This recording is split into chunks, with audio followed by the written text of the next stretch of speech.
Hi சகோஸ், எல்லாருக்கும் வணக்கம். இந்த கதையின் மூலம் உங்களுடன் இணைவது நான் மஹி. இப்போ வாங்க கதைக்குள்ளே போகலாம். வருண் மற்றும் நித்யா இருவரும் காதல் விளையாட்டில் ஒரு முழுமையான இரவை செலவழித்து விட்டனர்.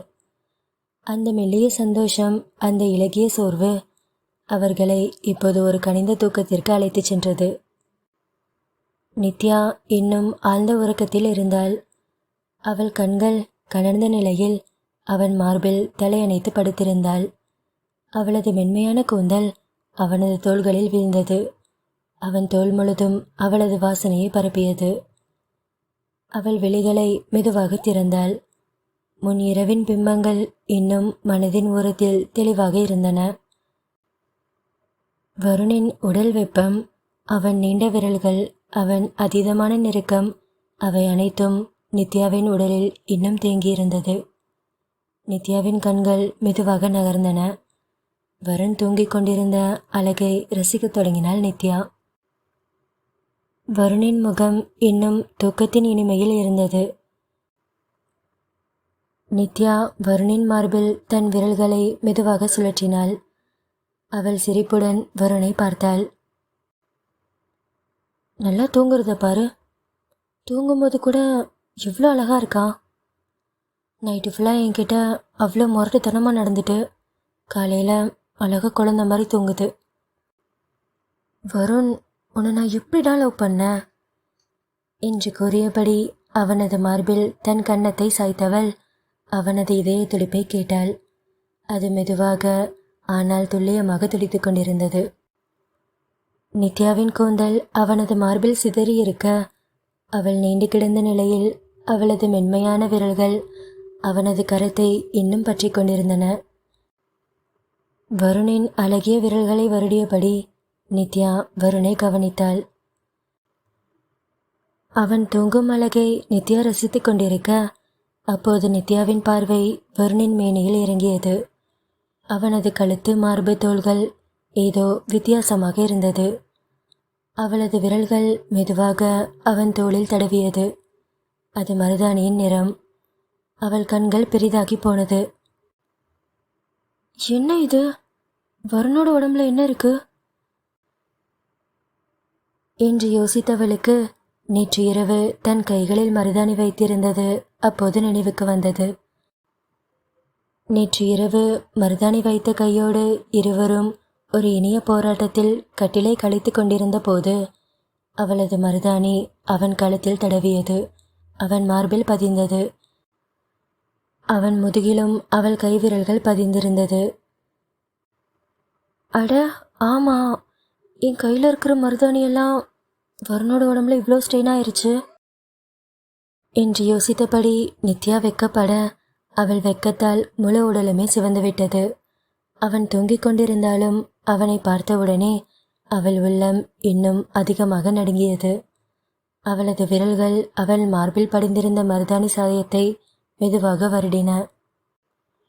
அதை பார்த்து சிரித்து கொண்டபடியே நித்யாவும், வருண், உங்கள் உடம்புல ஒட்டியிருக்கிற இந்த மருதாணி கரையெல்லாம் நேற்று நைட்டு நீங்கள் சின்ன என்ன பாடுபடுத்தினீங்கன்றதுக்கான விட்னஸ் தான் என்று தனக்குள் கூறியவாறு மெதுவாக சிரித்தாள் நித்யா.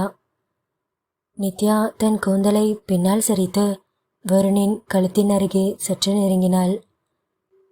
வருணின் கழுத்தில் அழுத்தமாக ஒரு முத்தம் பதித்தாள் நித்யா.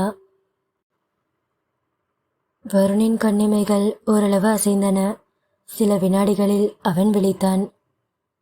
பொண்டாட்டி, என்னடி இன்னும் தூங்கலையா என்று வருண் மெதுவாக கேட்க நித்யா பதில் சொல்லாமல் அவனை பார்த்து கொண்டிருந்தாள். வருண் சற்று சிரித்து கொண்டவாறு, என்னடி அப்படி பார்க்குற? நேற்று நைட்டு நான் உங்ககிட்ட நடந்ததுக்கு அவ்வளோ டயர்டாக நல்லா படுத்து தூங்கியிருப்பேன்னு பார்த்தா நீ என்ன நைட்டு ஃபுல்லாக தூங்காமல் என்னையே பார்த்துட்டு இருந்தியா? வருண், ஒன்றும் இல்லை, நீங்கள் தூங்கும்போது அழகாக குழந்த மாதிரி இருக்கீங்க. என்னை விட்டால் இப்படியே தூங்காமல் உங்களை பார்த்துட்டே இருப்பேன் என்று நித்யா கூற வருண் இருவருக்கும் இடையில் இருக்கும் வெறுமையை முடித்து அவளை தன் மார்போடு இறுக்கமாக அணைத்து கொண்டான். ஏ லட்டு, நான் தாண்டி உனக்கு குழந்த. நமக்கு இன்னும் எத்தனை குழந்தை பிறந்தாலும் என்ன தான் நீ அதிகமாக கொஞ்சணும், புரியுதா? வருண், இது என்ன கேள்வி? நான் இப்போ சொல்கிறேன், இன்னும் நமக்கு 10 குழந்தை பிறந்தாலும் நீங்கள் தான் எனக்கு குழந்தை என்று நித்யாவும் வருணின் கன்னத்தை செல்லமாக கிள்ளி கொண்டு கூற, அப்போது வருண் நித்யாவின் கைகளை பிடித்து கொண்டு, பொண்டாட்டி, உன் குழந்தைக்கு இப்போ தூக்கம் வருதே, எங்க இதே மாதிரி என்னை கட்டி பிடிச்சிட்டு என்னை நல்லா தூங்க வை பார்க்கலாம் என்று கூறியபடி வருண் தனது கைவிரல்களை அவளது கூந்தலின் நடுவே நகர்த்தி மெதுவாக அவள் கூந்தலை வருடி கொடுத்தான். நித்யாவும் அவன் மார்பில் சாய்ந்தபடி அவன் இதய துடிப்பை கவனித்தாள். சற்று நேரம் கழிந்தது.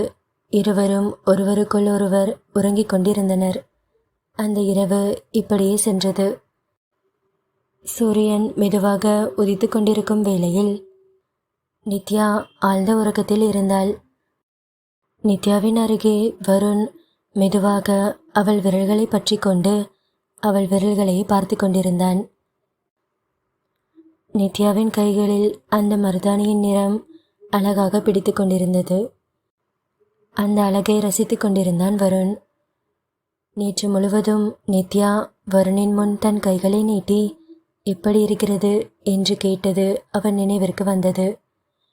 ஆனால் அதன் அழகு இப்போது வேறு விதமாக காணப்பட்டது. வருண் தூக்கம் மறந்து அவள் விரல்களின் மேலே அவள் விரல்களை ஒட்டினான். அவன் விரல்களுக்குள் நித்யாவின் விரல்கள் மாட்டிக்கொண்டது. நித்யா மெதுவாக சுவாசிக்க அவள் மூச்சின் வெப்பம் வருணின் தோள்களை தொட்டது. வருணும் நித்யாவின் அழகிய விரல்களை தன் இதழால் தீண்டினான். நித்யாவின் விரல்களில் வருணின் இதழ் பட்டதும் மெதுவாக கண் விழித்தாள் நித்யா. உறக்கத்திற்குள் இருந்தும் அவன் கையை பிடித்திருப்பதை உணர்ந்தவள் மெல்ல விழித்து வருணை பார்த்தாள். வருண், என்ன இது?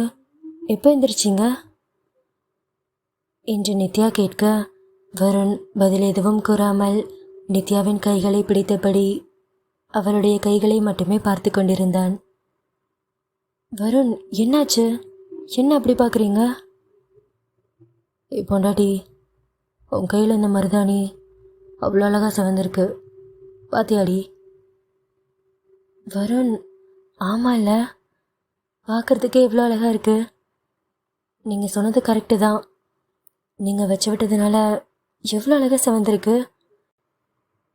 வருண், என் கையில் இவ்வளோ அழகாக சிவந்திருக்கு, அப்போ நீங்கள் அந்தளவுக்கு என்ன லவ் பண்ணுறீங்கன்னு தானே அர்த்தம் என்று நித்யா கூற, வருண் நித்யாவின் தோளில் கை போட்டு அவளை தன் அணைப்பிற்குள் கொண்டு வந்தான்.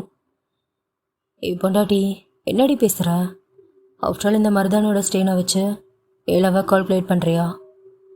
இங்கே பாரு, நான் உன் மேலே வச்சிருக்கிற லவ்வை எதாலேயும் அளக்க முடியாது, புரியுதாடி என்று வருண் கூற, நித்யாவும் வருணின் மார்பில் சாய்ந்து கொண்டாள். நித்யா வருணின் மார்பில் சாய்ந்து படுத்து கொண்டிருக்க, வருணும் நித்யாவின் கைகளை பிடித்து கொண்டபடியே அவள் கைகளில் உள்ள மருதாணியின் சிவப்பையே பார்த்து கொண்டிருந்தான். வருண், என்ன இது? இன்னும் எவ்வளோ நேரம் இப்படியே என் கையை பார்த்துட்டு இருக்க போகிறீங்க? விடிஞ்சிருச்சு, அது தெரியுதா உங்களுக்கு என்று நித்யா கூற, வருண் நித்யாவின் கழுத்தில் தன் முகத்தை புதைத்து கொண்டவாறு, பொண்டாட்டி, என்னன்னு தெரியலடி, இதை பார்த்துட்டே இருக்கணும்னு தோணுது.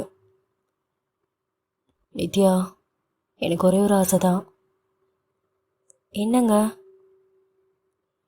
இதே மாதிரி உன்னோட இந்த அழகான கையை எப்போவுமே பிடிச்சிட்டே இருக்கணும் என்று வருண் கூற, நித்யாவும் சற்று வெக்கப்பட்டவாறு சிரித்தாள்.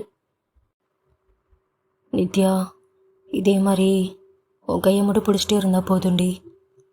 உன் கையை பிடிச்சிட்டே நான் செத்துட்டா கூட எனக்கு கவலையே இல்லை என்று வருண் கூற, சட்டென்று நித்யா வருணின் கன்னத்தில் பலார் என்று அறைந்தாள். வருணும் நித்யாவின் இந்த செயலை கண்டு அதிர்ந்து போனான். தன் கன்னத்தை தடவிக்கொண்டபடியே நித்யாவை பார்த்து, என்னடி அடிக்கிற? அடிக்காம என்ன பேசுறீங்க? காலங்காத்தால செத்து போயிடுவேன் அது இதுன்னு. பைத்தியக்காரி, இதில் என்னடி இருக்கு? எல்லாரும் ஒரு நாள் போக தானே போகிறோம். சரி, நான் செத்துட்டேன்னு என்ன பண்ணுவ என்று வருண் கேட்க மீண்டும் வருணின் கன்னத்தில் அடித்தாள் நித்யா. ஏய், என்னடி இப்படி அடிக்கிற என்று வருண் கேட்க அப்போது நித்யா வருணை முறைத்து பார்த்து கொண்டவாறு, இங்க பாரு, இன்னொரு தடவை செத்துருவேன் அது இதுன்னு சொன்னேன், நானே உன்னை சாவடிச்சிருவேன். வருண், என்ன பேசிட்டு இருக்கீங்க? வார்த்தையால கூட இந்த மாதிரி சொல்லாதீங்க. உங்களுக்கு ஏதாவது ஒன்றுனா அடுத்த நிமிஷம் நானும் உயிரோடு இருக்க மாட்டேன் என்று நித்யாவும் வருணின் முகத்தை ஏந்தியவாறு தன் கண்களில் கண்ணீருடன் கூறினாள். அப்போது வருண் சட்டென்று நித்யாவை இழுத்து தன் மார்போடு இறுக்கமாக அணைத்து கொண்டான். லூசு, நடி பேசுற? எங்க பாரு, நான் சும்மா விளையாடுக்கு தான் கேட்டேன். இதுக்கு போய் ஏண்டி இவ்வளோ டென்ஷன் ஆகுற? ஒன்றும் இல்லை என்று வருணும் நித்யாவின் தோளை தடவியபடி அவளை தன் மார்போடு அணைத்து கொண்டவாறு அவளை சமாதானப்படுத்தி கொண்டிருந்தான். நித்யாவும் தன் தலையை உயர்த்தி வருணின் முகத்தை பார்த்து கொண்டவாறே, வருண், இனிமே விளையாட்டு கூட இந்த மாதிரி பேசாதீங்க என்று நித்யா கூற வருணும் சிரித்து கொண்டவாறு அவள் நெற்றியில் முத்தம் வைத்தான். ஆனா பொண்டாட்டி, உன் கை பார்க்க தாண்டி குட்டியா கியூட்டா இருக்கு. ஆனா என்னம்மா அடிக்கிற? வலிக்குதுடி. என்ன இந்த மாதிரி பேசுனா இன்னும் என்கிட்ட நீங்கள் நிறைய வாங்குவீங்கன்னு நினைக்கிறேன். ஏண்டி, இதையே தாங்க முடியல, இன்னும் நிறையாவா? என்னால் முடியாதுப்பா என்று அடி விழுந்த தன் கன்னத்தை தடவி கொண்டபடியே வருண் கூற அப்போது நித்யா வருணின் கன்னத்தை பிடித்து கொண்டவாறு, வருண், சாரிங்க, வேகமாக அடிச்சிட்டனா? ரொம்ப வலிக்குதா? என்னம்மா அடிச்சிட்டு வலிக்குதா நான் கேட்குறேன்? வருண், சாரி என்று கூறியபடி வருணின் கன்னத்தில் முத்தம் கொடுத்து கொண்டிருந்தாள் நித்யா. பொண்டாட்டி, இந்த மாதிரி மருந்து போடுவேனா? நான் காலம் பூரா உங்ககிட்ட அடி வாங்கிட்டே இருக்கேன் என்று வருண் கூற நித்யாவும் சிரித்து கொண்டபடி அவன் கன்னத்தில் செல்லமாக அடித்துவிட்டு அவனை இறுக்கமாக அணைத்து கொண்டாள். லட்டு, என்னங்க இன்னும் எவ்வளோ நேரம் இப்படியே கட்டிப்பிடிச்சிட்டு இருக்க போற? தெரியல, இதே மாதிரி உங்களை ஹக் பண்ணிகிட்டே இருக்கணும்னு தோணுது. அது ஓகேடி, இப்படி ட்ரெஸ்ஸே போடாமல் என்னை இப்படி கட்டி பிடிச்சிருக்கியே, உன் புருஷன் எவ்வளோ நேரம் தான் அடக்கிட்டு உட்காந்துருப்பேன். வருண், என்ன இது உடனே ஆரம்பிச்சிட்டிங்க? உங்களை கொஞ்ச நேரம் கூட ஆசையாக கட்டி பிடிக்க முடியல, போங்க என்று கூறியபடி அந்த பெட்ஷீட்டை எடுத்து தன் உடலை மறைத்து கொண்டவாறு அங்கிருந்து வேகமாக குளியலறையை நோக்கி சென்றாள் நித்யா. வருணும் அந்த மெத்தையில் படுத்து கொண்டவாறே நித்யாவை பார்த்து சிரித்து கொண்டிருந்தான். நித்யா உள்ளே குளித்து கொண்டிருக்க வருண் சற்று சோம்பல் விட்டவாறு அந்த கட்டிலிலிருந்து எழுந்து கண்ணாடியை நோக்கி சென்று தன் கலைந்த தலைமுடியை சரி செய்து கொண்டிருந்தான். அப்போது தன் உடலில் உள்ள மருதாணியின் நிறத்தை கண்ட வருண் சட்டென்று நித்யாவின் பெயரை சொல்லி கத்த ஆரம்பித்தான். உள்ளே குளித்து கொண்டிருந்த நித்யாவும் வருணின் கூச்சலை கேட்டு குளித்து கொண்டிருந்தவள் அந்த கதவை சற்று திறந்து வெளியே எட்டி பார்த்தாள் நித்யா. வருண், என்ன, ஏன் கூப்பிட்டீங்க?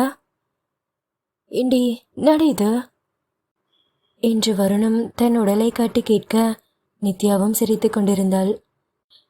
லட்டு, என்னடி சிரிக்கிறா? உடம்பு ஃபுல்லாக மருதாணி ஸ்டெயின் தான் இருக்கு, கழுத்து முதுகுன்னு.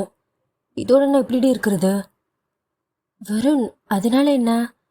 நீங்கள் என்ன ஷர்ட்லெஸ்ஸாக இருக்க போகிறீங்க? ஷர்ட் போட்டால் வெளியே தெரியாதுல்ல. ஏண்டி, அதுக்குன்னு இப்படியா? எதுக்கடி இப்படி தடவி வச்சிருக்க? பின்ன தடவாம நேற்று என்கிட்ட கொஞ்சம் நெஞ்ச சேட்டையை செஞ்சீங்க. பொண்டாட்டி, அதுக்கு இல்லடி, இதோட இப்படிடி. ஆமாம், இன்னும் 2 டேஸில் இது போயிரும் தானே? வருண், என்ன பேசுகிறீங்க? 2 டேஸா? மினிமம் 1 மந்த்தாவது ஆகும். என்ன 1 மந்த்தா? ஆமாம். இதுக்கு தாண்டி சொன்னேன் கையை கழுவிட்டு வான்னு, கேட்டியா? நான் என்ன பண்ணுறது, நீங்கள் கை காலை வச்சுட்டு அமைதியாக இருக்கணும். நேற்று உங்ககிட்ட எவ்வளோ கெஞ்சின, வேணா கையில் மருதாணி இருக்குன்னு, கொஞ்சமாவது கேட்டிங்களா? நல்லா வேணும் உங்களுக்கு. அதெல்லாம் ஓகேடி, என் மேலே இவ்வளோ மருதாணி ஒட்டியிருக்கு, நீ நைட்டு ஃபுல்லாக என் மேலே தானே படுத்திருந்த. அப்போது உடம்புலே ஒட்டியிருக்கணுமே. எங்கே நான் பார்க்குறேன் என்று வருண் சட்டென்று பாத்ரூமின் உள்ளே நுழைய அப்போது நித்யா வருணை தடுத்து நிறுத்தினாள். ஏய், என்னடி உள்ளே விட மாட்டேங்கிற? வருண், வேணாம், நான் காலேஜுக்கு வர கிளம்பணும், மரியாதையே வெளியே போங்க. ஏய், பார்த்துக்கிறேன்டி, ஒன்றும் பண்ண மாட்டேன். உங்களை பற்றி எனக்கு தெரியாதா? நீங்கள் எதுக்கு உள்ளே வரீங்கன்னு புரியுது, வெளியே போங்க என்று கூறியவள் வருணை வெளியே தள்ளி கதவை அடைத்து கொண்டாள். வருணம் சற்று ஏமாற்றத்துடன் அந்த கட்டிலில் விழுந்து படுத்துக்கொண்டான். சிறிது நேரத்தில் நித்யா குளித்துவிட்டு மெதுவாக கதவை திறந்து வந்தாள். வெளியே காலை நேர பனி பொழிந்து கொண்டிருந்தது. அறையின் ஓரங்களில் மிதமான குளிர் நிலவியது. நித்யாவின் உடல் முழுவதுமாக ஈரத்தில் நனைந்திருந்தது. ஒரு வெண்மையான டவலை அவள் தன் கூந்தலில் வைத்துக்கொண்டு மெதுவாக துடைத்தாள். மற்றொரு டவலை கொண்டு அவள் உடலை மறைக்க மார்பின் மேலே கட்டி கொண்டிருந்தாள். நீர்த்துளிகள் அவளது கழுத்தின் வழியாக தோள்கள் மார்பு என்று வளைந்து கொண்டு போனது. வருணும் நித்யாவையே கவனித்து கொண்டிருந்தான். வருண், என்ன என்ன வேணும்? பொண்டாட்டி, ஒன்றும் இல்லை, எனக்கு ஒரு டவுட்டு.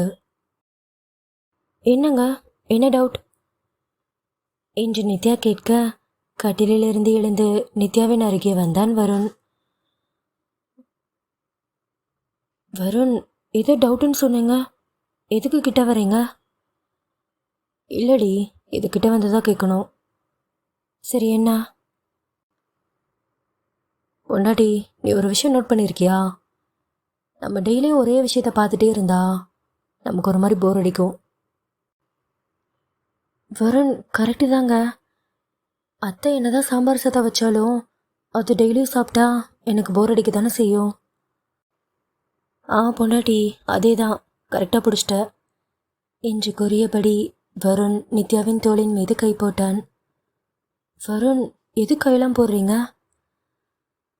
ஒன்றும் இல்லை பொண்டாட்டி, நமக்கு ஒரு விஷயம் டெய்லியும் பார்த்தா போர் அடிக்குதில்ல. ஏண்டி, நானும் ஒன்று டெய்லியும் தான் பார்க்குறேன், சலிக்காமல் பார்க்குறேன். ஆனாலும் நீ ஏண்டி போர் அடிக்க மாட்டேங்கிற? இப்போ ஒன்று பார்க்கும்போது கூட ஒன்று அப்படியே சாப்பிடணும்னு தோணுது. வருண், நீங்கள் அங்கே சுற்றி இங்கே சுற்றி எங்கே வரீங்கன்னு தெரியுது, கையெடுங்க என்று நித்யாவும் வருணை விட்டு சற்று விலக அப்போது வருண் நித்யாவின் கையை இறுக்கமாக பிடித்து கொண்டான். வருண், என்ன பண்ணுறீங்க? வேணாம். ஏண்டி, பதில் சொல்லுனா என்னை தள்ளிவிட்டு ஓடுற, ஒழுங்கா கிட்டவா. வருண், காலேஜுக்கு டைம் ஆகுது. டைம் ஆனால் என்னாடி, நான் எதுக்கு இருக்கேன், நான் உன்னை ஸ்பீடாக போய் ட்ராப் பண்ணிடுறேன். ஆமாம், நீ ஏண்டி இவ்வளோ அழகாக இருக்க என்று கூறியபடி வருணின் விரல்கள் மெதுவாக அவளது ஈரமான கூந்தலை வருடின. அவள் கழுத்து மற்றும் மார்பில் ஒட்டியிருக்கும் நீர்த்துளியை தன் இதழால் சுவைக்க ஆரம்பித்தான் வருண். நித்யாவின் இதயம் வேகமாக துடிக்கத் தொடங்கியது. வருண், வருண், என்னை விடுங்க என்று அவள் சொல்லி முடிப்பதற்குள் அவன் அவளை இறுக்கமாக அணைத்தான். நித்யாவும் வெக்கத்தில் சற்று புன்னகையுடன் அவனை தள்ள முயன்றாள். ஆனால் வருண் அவளது தோளில் இன்னும் இறுக்கமாக தன்னை அணைத்து கொண்டான். வருண், காலங்காத்தால என்ன இது விளையாட்டு? டைம் ஆகுது, நீங்கள் போய் சீக்கிரம் குளிச்சுட்டு வாங்க, தள்ளுங்க என்று நித்யாவும் வருணை விட்டு விலகினாள். வருணும் சற்று பாவமாக தன் முகத்தை வைத்துக்கொண்டு நித்யாவை பார்த்தான். எதுக்கு மூஞ்சி அப்படி வச்சிருக்கீங்க? இந்த மாதிரி உங்களை பார்த்தா நான் ஓகே சொல்லிடுவேன்னு நினைக்கிறீங்களா? அதெல்லாம் முடியாது, 2 பேருக்கும் டைம் ஆயிட்டுருக்கு, போய் குளிங்க. வருண், உங்களை தான், போய் குளிங்க, என்னையே பார்த்துட்ருக்கீங்க. ஏய், டவலை கொடுத்தா தாண்டி குளிக்க முடியும்.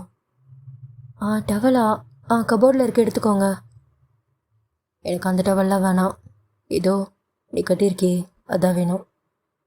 வருண், சின்ன இது விளையாட்டு, போங்க, நீ டவலை கூட போகிறேன். வருண், என்னங்க நீங்கள்? நித்யா, டைம் ஆகுதுடி, நீ தானே சொன்ன, சீக்கிரம் டவலை ஊற்று கொடு வருண், என்ன நீங்க? இந்தாங்க, இந்த டவலை வச்சுக்கோங்க என்று தன் தலையை துவட்டி கொண்டிருந்த டவலை வருணிடம் கொடுத்தாள். எனக்கு அதெல்லாம் வேணாம், நீ கட்டியிருக்கியே அதான் வேணும். வருண், அடங்க மாட்டீங்களா? முடியாதுடி, நீ டவலை கூட நான் போகிறேன். கடவுளே, உங்களை வச்சுக்கிட்டு. சரி, கண்ணை மூடுங்க. என்ன கண்ணை மூடணுமா? ஏண்டி, நான் என்ன புதுசாவை பார்க்க போகிறேன்? வருண், அதெல்லாம் முடியாது, கண்ணை மூடுங்க, அப்போ தான் நான் கொடுப்பேன் என்று நித்யா கூற வருணும் சற்று சிரித்து கொண்டபடி தன் கண்களை மூடினான். வருண், கண்ணை திறக்கக்கூடாது, ஓகே தானே? அதெல்லாம் ஓகே தாண்டி, நீ சீக்கிரம் கழட்டு. எப்போ பார்த்தாலும் கலற்றுதலே குறியா இருக்கிறது என்று கூறியபடி தான் அணிந்திருந்த டவலை கழட்டி வருணின் கையில் கொடுத்தாள்.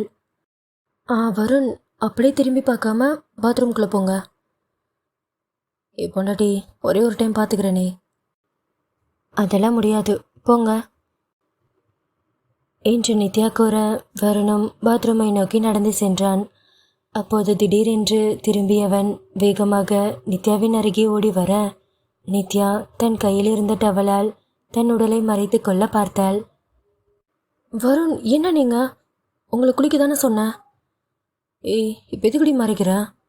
ஒழுங்கா டவல் எடுத்துரு. வருண், வேணாம், நீங்கள் மொதல் போங்க. ஏண்டி, சொல்லிட்டே இருக்கேன் என்று அவள் மறைத்திருந்த டவலை தூக்கி வீசினான் வருண்.